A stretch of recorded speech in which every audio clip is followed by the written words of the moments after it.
Pour une décoration féerique et rapide, cette installation va transformer votre espace en 5 minutes.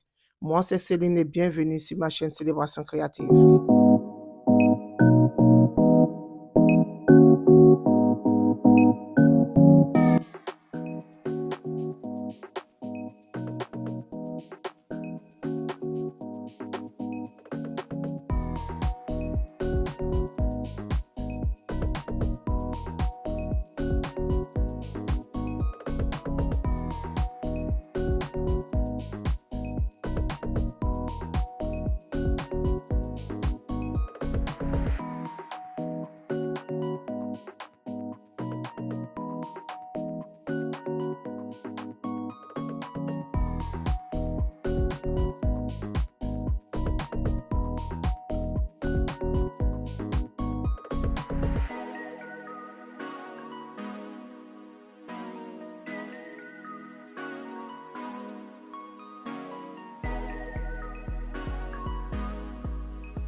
Un grand merci à tous mes abonnés et aussi aux nouveaux abonnés. Je voudrais dire merci infiniment de supporter ma chaîne.